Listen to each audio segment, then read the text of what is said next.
is Eshba'al ben Bada? This question is occupying the mind of Israeli archaeologists who found a jar with the name engraved on it, estimated to be 3,000 years old. I24 News reporter Uri Shapira went to try and get some answers. The Valley of Elah, southwest of Jerusalem, is perhaps most famous as the scene of the biblical battle between David and Goliath. Its southern area continues to provide us with fascinating evidence from the biblical era. Today, a rare inscription on an ancient jar dating back 3,000 years was displayed for the first time at the Israel Antiquities Authority's offices in Jerusalem. This inscription is totally different. Every letter is written very clear. The distance between letter to letter is equal, and you can really see that it was written with the hand of an excellent scribe. The name Eshba'al ben Bada, written in ancient Canaanite script, was found engraved on the jar. According to Professor Yosef Garfinkel, this is the first time the name has appeared on an ancient inscription in the country. The name Eshba'al is mentioned in the Bible as the king of Israel who was assassinated and his head presented to King David in Hebron. However, a little is known about the name engraved in this finding. Nevertheless, name researchers say that the name Eshba'al was used only during King David's period. He probably was a wealthy man. He probably was educated. He knew how to read and write. Most people that time did not know how to read and write. For Professor Garfinkel, this finding also provides strong evidence for those who doubt the significance of the biblical era.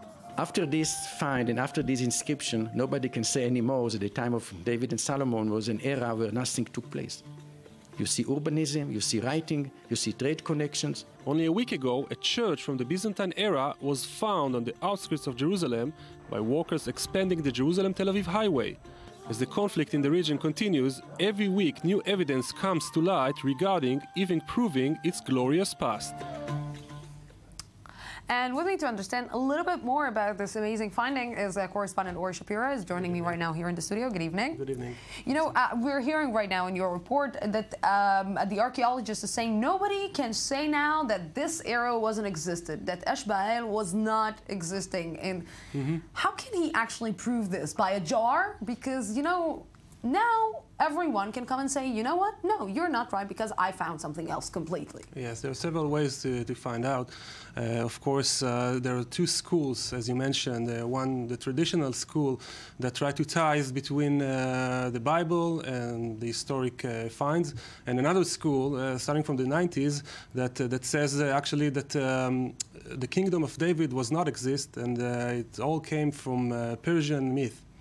So if we're looking, you know, seeing this and seeing these myths or seeing these archaeology findings and seeing, because this land is actually filled with it, you know, this always brings up the question. When science meets history, when science meets, let's say, archaeology, it can create a clash, because it can create sometimes a clash of narratives. There's a clash of narratives, of course. You know, the Israeli narratives, they're trying to find strong evidence for our existence here. For the existence of the Jewish people. Of the Jewish people, you know, to legitimize the state of the Jewish people in Israel today. And of course, there's a personal argument about the prestige of one scholar or another. For example, I can tell you a story about the Canadian filmmaker Simcha Yakovovich, who recently we claim to find the tomb of Jesus Christ. Yeah, we did a piece on it. Shai Ben Uri went to see it in Jerusalem. Yeah. So recently he won in court a trial against archaeologists who claimed that the whole thing was a fraud. So basically, at the end of the day, if you bring the evidence, maybe you are right or maybe you are wrong. Yeah, archaeology. Interesting. Interesting. And sometimes the war between the archaeologists are more interesting than the eras they're trying to present. Exactly. Good thing that we're journalists and not archaeologists. Uri Shapira, thank you very much for this, and thank you for the reports that you're bringing us. Thank you.